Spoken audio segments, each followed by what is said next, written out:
TV Uttar Pradesh पर 4 का चक्रव्यूह देख रहे हैं आप। मैं हूं आपके साथ राधिका राज। बताएंगे आपको कौन सी वो 4 बड़ी खबरें हैं जिसने यूपी की सियासत गरमा दिया है। 4 के चक्रव्यूह में सबसे पहले बात पश्चिम यूपी की, जहां एटीएस ने जासूसी और आतंकी लिंक पर धावा बोल दिया और शामली से 6 युवकों को हिरासत में लिया गया। बताएंगे आपको पूरी कार्रवाई और सुरक्षा एजेंसियों की क्या तैयारी है। दूसरी खबर वाराणसी से है, जहां ज्ञानवापी से जुड़े अभिमुक्तेश्वरानंद को अतीक अहमद जैसी मौत की धमकी मिली है। बताएंगे आपको घटना की पूरी डिटेल और अब क्या कुछ एक्शन लिया जा रहा है, ये भी बताएंगे। तीसरी खबर मुरादाबाद से है, जहां सपा सांसद रुचि वीरा ने आरएसएस पर तीखा हमला बोलते हुए इसे देश के लिए नासूर बताकर बैन करने की मांग करती है। बताएंगे आपको इस बयान का पूरा बैकग्राउंड, क्यों बोला गया, कैसे बोला गया और इस पर राजनीतिक प्रतिक्रिया क्या कुछ आ रही है।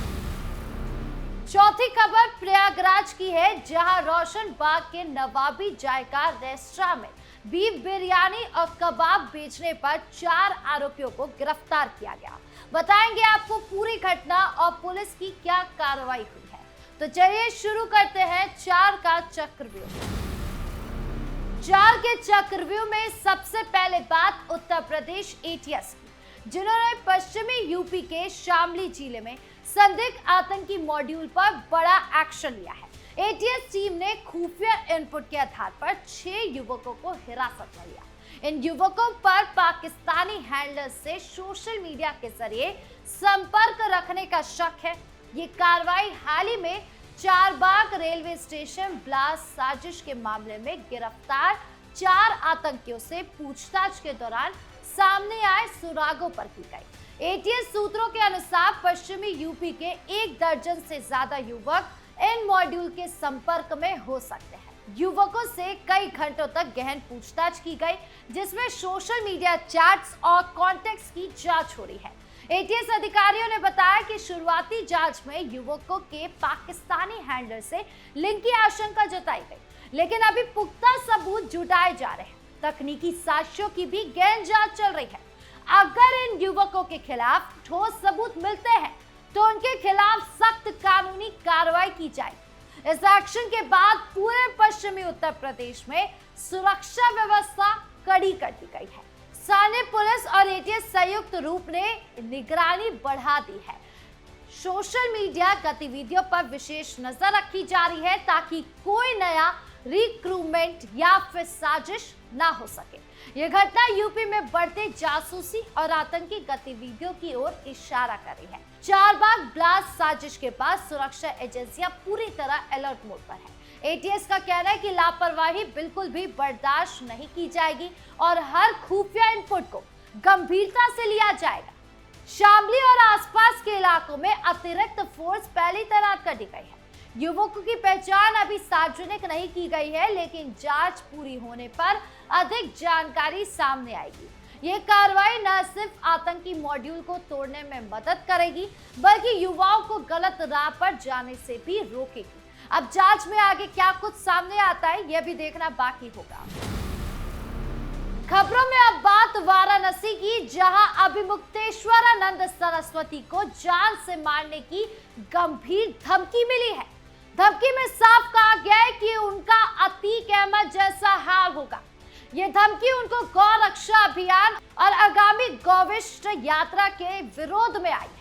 धमकी 1 अप्रैल को टेक्स्ट मैसेज के रूप में शुरू हुई और 6 अप्रैल को ज्योति मठ के आधारिक नंबर पर एब्यूसिव ऑडियो वॉइस मेल भेजे गए। शंकराचार्य के मीडिया प्रभारी संजय पांडे ने इसकी पुष्टि की।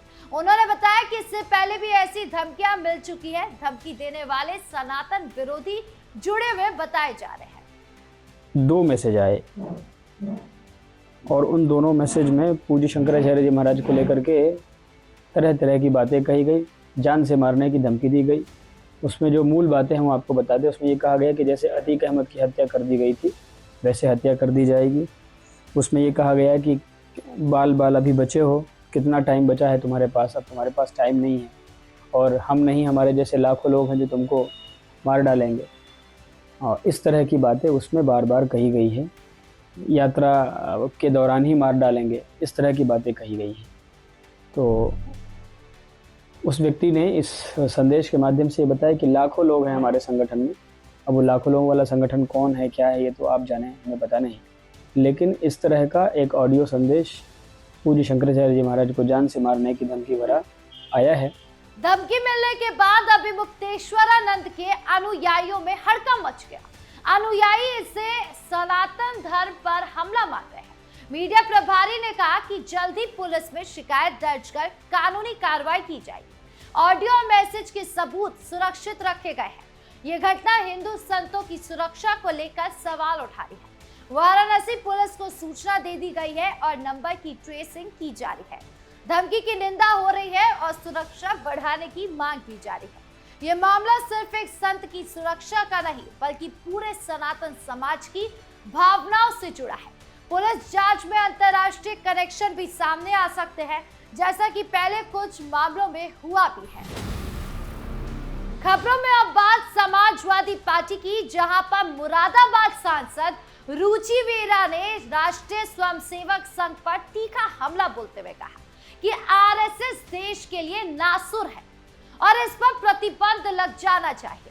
उन्होंने आरएसएस के आयोजनों और सभाओं पर जनता के पैसे का दुरुपयोग करने का भी आरोप लगाया।